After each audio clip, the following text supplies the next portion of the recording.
अस्सलाम वालेकुम व्यूअर्स, कैसे हैं? उम्मीद है सब खैरियत से होंगे। आज मैं बनाने लगी हूँ बीफ शामी कबाब।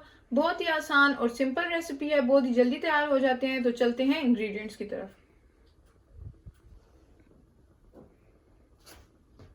इंग्रेडिएंट्स मैं आपको बता देती हूँ। बीफ शामी कबाब बनाने के लिए मैं बीफ यूज़ कर रही हूँ तकरीबन 1 kg। देखिए मैंने इसको छोटा छोटा काट लिया इस तरीके से। जितने छोटे पीसेज होंगे उतने आसानी से मैश हो सकेंगे। इसके अलावा मैं यूज़ कर रही हूँ इसमें ½ kg चने की दाल। तकरीबन कोई आधा घंटा हुआ है मैंने इसको भिगो के रखा हुआ है। यहाँ पे जल्दी गल जाती है, इसलिए ज़्यादा भिगोने की ज़रूरत नहीं पड़ती। इसके अलावा इसमें जाएगा गार्लिक पेस्ट, लाल कुटी मिर्च, लाल मिर्च पाउडर, गरम मसाला, कुटा हुआ धनिया, जीरा पाउडर, हरी मिर्च, काली मिर्च पाउडर। गलाने के लिए गोश्त को हम इस्तेमाल करेंगे पानी, और फिर एंड में इसमें ऐड करेंगे हरा धनिया। चलो जी, अब गोश्त जो है वो एक कुकर में ऐड कर लें।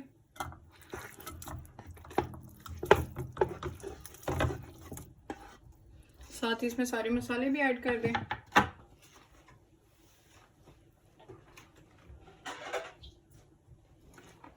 ये चला गया है इसमें गार्लिक पेस्ट,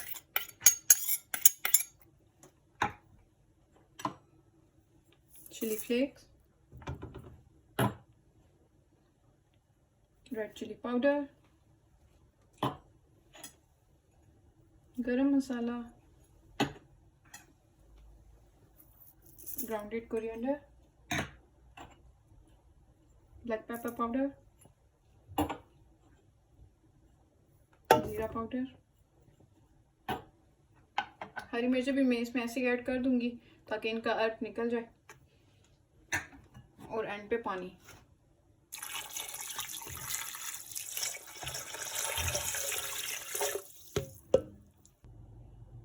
अच्छा, नमक मैं बताना आपको भूल गई थी इंग्रेडिएंट्स में, तो सॉल्ट में डाल रही हूँ।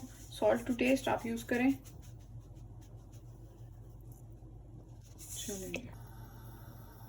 चलिए जी, हम इसको लगा देते हैं प्रेशर। साथ साथ इसको चेक करेंगे। पानी इसको इतना गलाना है कि पानी इसके बीच में ही खुश्क हो जाए, ठीक है।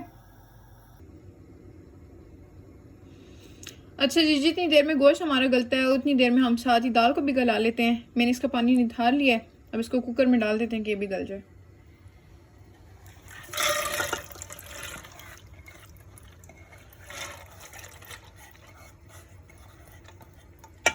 चलिए जी, ये चली गई है इसमें दाल। साथ ही इसमें शामिल कर दें पानी, और मैं इसमें नमक भी ऐड कर रही हूँ ताकि दाल जो है वो फीकी फीकी ना बने, उसमें एक अच्छा सॉल्टी सा टेस्ट आ जाए। ये चला गया इसमें नमक। बस अब इसको भी प्रेशर लगा देते हैं।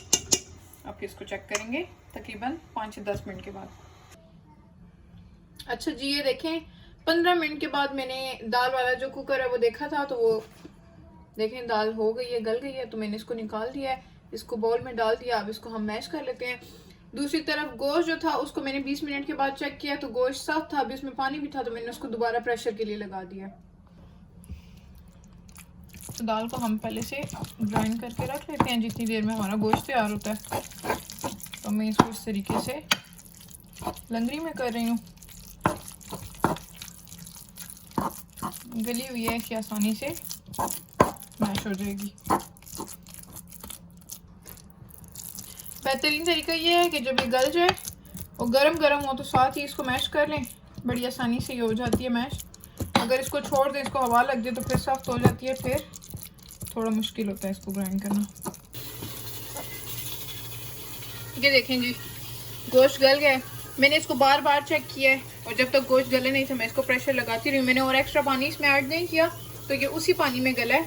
अब देखें हल्का सा पानी इसमें रह गया, ये पानी हम इसमें खुश्क करेंगे। साथ ही बस इसको मैश भी कर लेंगे। दूसरी तरफ मैंने दाल भी कर ली है ग्राइंड। ये देख लें, आपको मैं बता देती हूँ।